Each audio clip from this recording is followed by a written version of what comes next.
Legacy games media appears to be kind of circling the drain these days, and a lot of alternative media sources like YouTube, Twitch, and other sites like that are rising up to take that place. Modern technology has now made it possible that basically anybody with an internet connection can be a content creator now. There's not the same reliance on these legacy media sources as there used to be. Because of that, the balance of power has shifted from the more traditional gaming news sites like IGN and Gamespot to independent content creators. A lot of audiences are now valuing YouTube game reviews more highly than places like IGN. You're getting channels like SkillUp, where they're getting hundreds of thousands, sometimes even millions of views per video, and they're primarily gaming news or reviews. Meanwhile, Kotaku's parent company Go Media keeps laying people off. There's been layoffs last November and this November. And even a childhood staple for a lot of us, Game Informer, finally shut down after 33 years. We need to look at why legacy games media is dying, and I think it's pretty obvious. One of the first things that comes to mind is the fact that it's turned into pure access media. It's always a rat race to be first to get your review or news out so you can farm maximum clicks on the site, and because of that, there's a lot of pressure on these sites to be overly positive. They're relying on access to these early review codes or the ability to interview these people, and because of that, they find themselves compromised. It's also worth mentioning that Ziff Davis, which is IGN's parent company, also owns Humble Bundle, Eurogamer, Rock Paper Shotgun, and Digital Foundry. And it's important to say that isn't outright proof that there's any misconduct going on. It's just worth noting that pieces are in place to be able to push some groupthink across several different outlets owned by the same parent company. Another big point in why these companies are failing is they're just dishonest. Let's look at IGN. The biggest recent example I can remember is IGN's false accusations against Game Science for being sexist. The article was written by IGN's senior writer Rebecca Valentine, with help from a freelance writer, Ki-Hoon Chan. Now what's interesting is there's several alleged tweets from Game Science co-founders and people who have worked there, and they read very strangely. The one I want to hone in on is from a Game Science co-founder named Feng Ji. It reads, "I want to expand my circle and hire more people. Get licked until I can't get an erection." Now, they make this dude sound like a deviant. Well, and above that, how does that sentence structure make any sense? It's something so seems strange. off. They pretend like this dude is at all the dating parties. Stocking up on baby oil. Another one includes a picture of a humanoid, half-human, half-snake lady that reads, "The snake spirit is different from what I imagine, but if I cover the bottom half with my hand, it's still possible to jerk off." This is wild. These are pretty spicy, and the sentence structure in a lot of these doesn't even make sense and kind of sounds like they're poorly translated, but let's take a deeper look. So when I click on Rebecca Valentine on IGN's site, she's a senior writer, she's written tons of articles for the site. So red flag number one, she's the 2020 winner of the Game Hers HERS Award, Journalist of the Year, and she currently lives in Kansas City with her partner and 2 cats. Okay, so we know where her head's at. Then I see IGN's footnote about the other freelance writer, Ki-Hoon Chan. They can also be found on other publications, including Polygon, Edge Magazine, and PC Gamer. Red flag number 2. I click this person's profile. This is the only piece they've ever worked on for IGN. So surely this was her helper with translating the Chinese, because that's the native language of these devs and studio heads. Well, I found Ki-Hoon Chan's public LinkedIn profile, and luckily LinkedIn actually has a little spot where I can scroll down and see what languages they speak. And wouldn't you know it, she lists English, native or bilingual proficiency, and then she lists Chinese, limited working proficiency. IGN, this is who you chose as your expert Chinese translator. And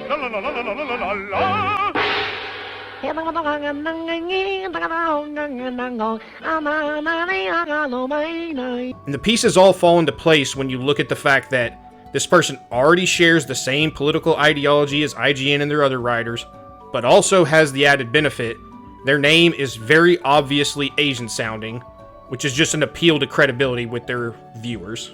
To make this even worse, a Chinese YouTuber named Fei Fi made a YouTube video, and she is a native Chinese speaker, and she exposed these as being very purposefully mistranslated. This small team suddenly gained overwhelming attention, and the creator Feng Jie posted the famous Weibo that IGN criticized as sexist, particularly the first sentence. 想扩圈多招几个，被舔到勃起不能 was translated by IGN as I wanted to expand my circle and hire more people. Get licked until I can't get an erection. My English isn't very good, so I don't know how native English speakers perceive this. But in Chinese, what he actually meant was, I just wanted to recruit a few people, but received more prize than expected, which made me feel uneasy. What's even worse is that IGN had a later article, June of 2024, much after Rebecca's initial article, that was just a impressions video about the first 2 hours that another IGN writer got to play the game. But Rebecca went ahead and included a footnote at the bottom of this to say that when she was invited to the Summer Games Fest to also get, first impressions playtime with Black Myth Wukong, that she didn't see any female characters in the game, and also Game Science wouldn't answer her questions about reports of sexism and focused only on gameplay. Which again tells you where this broad's head's at. Like, she doesn't care about the game at all. She just wants to push her agenda. That's all she's there for. Well, and after they were proven wrong for purposefully mistranslating it, they doubled down, as you saw in that article, and Rebecca and Key both privated all of their social media and went into hiding. Things that only genuine people do. And what makes it even worse is other gaming news sites took these reports at face value. They always blindly parroted it as if it were fact without doing their own journalistic research to make sure it was actually true. Well, and you know why they did it. They're looking to cover themselves. We just trusted IGN because they're a reliable news source, so we can't be held liable. Even though somehow a neckbeard with a PC like myself found this out in 10 minutes of looking around the internet. Well, all this exposes, like, one of the major issues with legacy games media is they're so freaking lazy. Yeah, a lot of these games journalists, they just cannot be bothered to ensure that the information and sources they have are accurate. Let's go back to the Mass Effect 3 ending. All these pre-release reviews praise the ending as satisfying and emotional, and IGN's review specifically described it as one of the most powerful and shocking conclusions in gaming history. For those of you Mass Effect fans out there, like myself and Mr. Kodo here, know that this could not be further from the truth. Yeah, your endings were red explosion, blue explosion, or green explosion. And the same outlets that were saying these things failed to mention that your choices had no impact in the end. There's also been so many clickbait articles lately, and even worse so when some of them are stolen straight from Reddit posts and uploaded as an article. And them not realizing these things leads us to the final point of this, which is they're just out of touch with actual gamers. A lot of these so-called journalists don't actually like or play these games. I'm not a fan of video games. I actually had to learn a lot about video games in the process of making this. I'm sure we've all seen the famous footage of Dean Takahashi, who's a writer for VentureBeat, failing to beat the Cuphead tutorial for 26 minutes straight. Now, this wouldn't have been so egregious, but when you go look at his position on the website, he was listed as the lead writer for Gamesbeat at VentureBeat. It says that he has been a tech journalist for more than 25 years, and he has covered games for 18 years, including reviewing games in the past. And he could barely get past a tutorial. Like, this is insane. And don't get us wrong, I don't expect him to be beating, the final boss of Cuphead or anything. It's a tough game, but he was struggling repeatedly to clear the first little section where you have to jump and dash at the same time to clear a block that's in your way. The other piece of this is you have so many of these journalists that are way more focused on pushing identity politics than actually focusing on gaming news or reviews. They're so out of touch with the reality that they don't understand the vast majority of gamers do not care about diversity, equity, inclusion. It goes back to that one girl that we were talking about. She's interested in how many women are in the game and whether or not the people who wrote it are sexist. No one cares. No one cares. The only thing we care about is the game good? That's it. Nothing else. To really illustrate this, you have sites like Kotaku and Polygon that heavily praise Dragon Age Veilguard for its inclusion, while failing to criticize the shallow gameplay or lack of meaningful choices. On the other hand, Polygon heavily criticized Hogwarts Legacy for things that had nothing to do with the game. Specifically, comments J.K. Rowling had made external of the game, as she had no involvement with it. And this comparison's a whole lot funnier when you consider that Dragon Age Veilguard's UI, and specifically the mage-focused combat, looks extremely similar to Hogwarts Legacy. R.I.P. Dragon Age. I'll remember you for what you were and not what you became. Unfortunately, a lot of these new sources of alternate media are making the same mistakes that the Legacy sources did. One problem we have is a lot of these creators are shilling for these terrible or mediocre games and just having low standards in general. The first name that comes to mind for me with this is the Act Man. When Starfield came out, he dropped a Starfield Hot Takes video. One of the only lines he said in the video that was actually about the game was that he was having fun with the game, which is fair, but he said the most shocking revelation of all is how polished this game is. And the most shocking revelation of all is how polished Starfield is. I think I've encountered like a grand total of 4 bugs. If you know anything about the state that Starfield released in, or any Bethesda game at launch for that matter, you know what a lie this is. We can also look at the Ackman's sponsored New World video. This video was largely positive, and the only really even slight criticism came at the 1040 mark in a 14-minute video. It's weird because at the end of the video, he states that the complaints he has with New World are the same complaints he has with all MMOs. And both of these basically boil down to that the combat was a bit janky, and he wishes you had better travel options in terms of fast travel or just running faster. I find this super ironic when you consider the positives he gave in this game. It's quality of life, man. They even let you respec your attributes until level 20. What you'll quickly notice in New World is throughout your travels, there's something to interact with every 10 feet. It's great. It feels like there's always something new, something to do. Another unique thing is once you hit level 10, you unlock PvP, but you have a choice to turn it on or off before you leave a settlement. You know, it's also nice that there's no competition to loot chests or items in the open world. If one person takes it, it doesn't disappear for everyone else. Loot that is dropped by enemies only appears in your version of the game. None of these features are unique to New World, and are all very standard in modern MMOs. So I don't know if it's just that the last MMO he played was classic World of Warcraft many years ago, but these are not new things or unique quality of life features just in New World. He got a lot of backlash for this, and he ended up changing the video title from "Why is New World so awesome?" to "My First Impressions of New World," and he ended up unlisting it. I only found it thanks to Reddit. The moral of the story here is, don't do sponsored reviews. You are fundamentally compromised if you take money and then go to review a product for the same people who gave you the money. Like, you can't get around it. You're just compromised. That's all there is to it. Well, and if you had launched the video initially as first impressions and not given almost purely positive feedback, it would have come off a lot better. And things I didn't hear him say through the course of this video were that this game can fry your 3000 series GPU, or mention any of the multitude of technical issues that the game was having at the time he dropped this. Whereas he did spend a lot of time praising things that are standard among a lot of MMOs. When you hit forward on the left joystick, your character moves forward.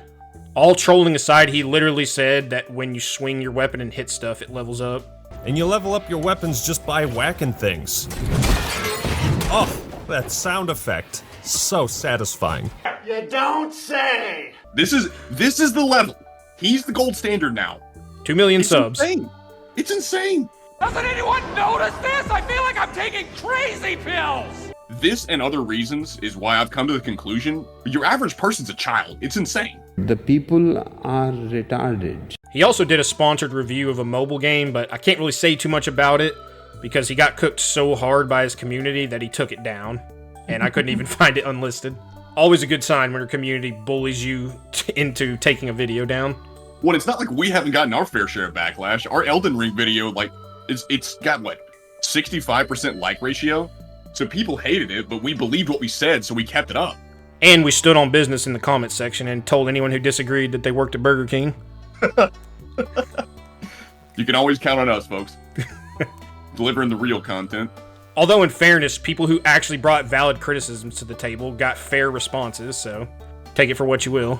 I mean, that's what the pinned comment is a fair response, but your average person does not want to have a conversation. They want to have a shouting match, and I'm totally fine with that. Hey, I'm here for that. I'm locked and loaded, baby. Hey, just don't delete the comment after you get cooked. Or drop a hard R and then accuse us of taking it down after YouTube gets you.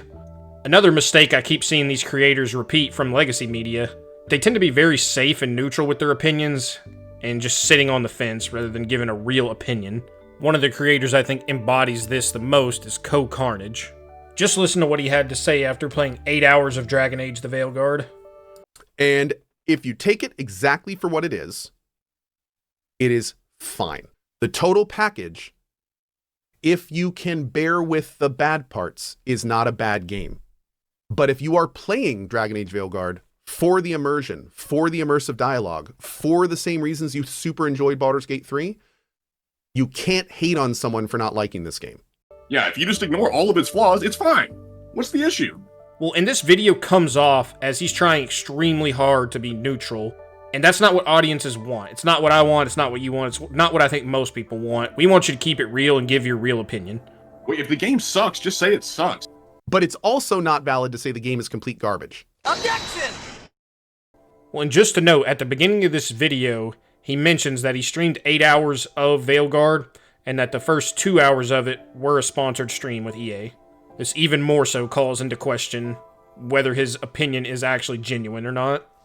Let's now move into what we actually want out of this new version of gaming media and creators.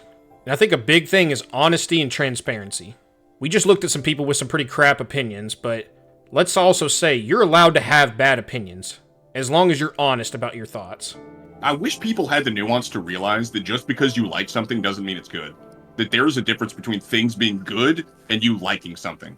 Well, in that same vein, this new wave of creators need to be transparent if you received any kind of perks, gifts, or sponsors, and if you have any pre-existing relationship with the people who work on these games. I ran across a new creator that I was not previously familiar with, and he's got over 500k subs. His name's Luke Stevens. I don't know if you've heard of him. Now, this is going to sound harsh, but I get a little bit of an Uncanny Valley vibe watching Luke Stevens' videos. I have a sneaking suspicion that he's actually a lizard man wearing human skin, trying to convince us that he's a human. All of that is easy as pie. Yeah, I said pie. You hungry? They're demons. They're frickin' interdimensional invaders, okay? These people are not frickin' humans, okay? Back in July, he dropped a largely positive impressions video for Star Wars Outlaws, and the first even remotely negative criticism he had of the game was 15 minutes or so in. And I should mention, there was a pre-order link for Star Wars Outlaws in the description. Then in August, he released a review of Star Wars Outlaws and mentioned he didn't get to go on any cool trips for the game, like a lot of other creators reportedly had. And laughed about it the whole time, like this is some funny haha joke. Nervously laughed about it, and referenced the fact that there was memes around him having received trips for this. So I did not get to go on any cool trips, just in case anybody's wondering. Because again, I know it's a bit of a meme at this point, but no, I didn't get to do that. Now, Ubisoft very generously flew me and my editor Jacob out to Ubisoft Forward back in June. And at that event, we got a little taste and I offered some impressions. It's interesting though, because if you look back at his channel, he uploaded 2 videos on the same day, June 10th, showing that he got early access to Assassin's Creed Shadows and Star Wars Outlaws. It seems a bit strange to me that in both videos, he's wearing the same shirt and is filming from the same hotel room for both, but is still sticking to the same narrative that he didn't get to go on any cool trips regarding this game. The most charitable way I could come up with dancing around this is he's trying to say he got invited out for Assassin's Creed Shadows and not Star Wars Outlaws, but even that is shaky and seems very, very deceptive. If I'm not giving him the benefit of the doubt, he just doesn't want to come off as a shill, even though he knows he got a paid trip to go play these games. Again, I mean, this is just, if you get all these privileges and benefits and early access, you're compromised. You're compromised. And I'd have a lot more sympathy for you if you were just honest about it up front, as we said, and you took the approach of not reviewing and just saying, here's what I played, here's what I thought. The other thing I'd like to see these new creators do that the legacy games media didn't do was stop speedrunning all of these games. I totally get that you want to get your review out or your breaking story out ASAP, but make sure your info is not only correct, but well thought out before you release it. I think a lot of these content creators could really learn a thing from looking back at IGN back in 2020, giving Cyberpunk 2077 high review scores, while only mentioning minor bugs and minor performance issues on PC. To wrap all this up, I think we've accepted the fact that legacy media deserves to die for all the things it's gotten wrong, but we don't need these new alternative media sources to replace it and still make all the same mistakes that the old guard did. Because media and content are so oversaturated now due to how widely accessible it is, a lot of it gets watered down. A lot of good content never gets off the ground because it's not pushed out via the algorithm or other means, while absolute slop gets pushed out to the masses as gaming becomes more and more mainstream. When unfunny cringe like this, Everybody summon forces, find a little Gma, find a little Gma, where is little Gma? Might you spare some coin? You just a dang cat. I'll give you some cat food. We can make our kingdom like the place in this book. This one? or incredibly insightful analysis like this. So why is it okay for a kid to cut his dick off? He's making, he and his family, or he and she and that family, is making that decision for that child's life. If that's the path they want to go down, it's like choosing a sport.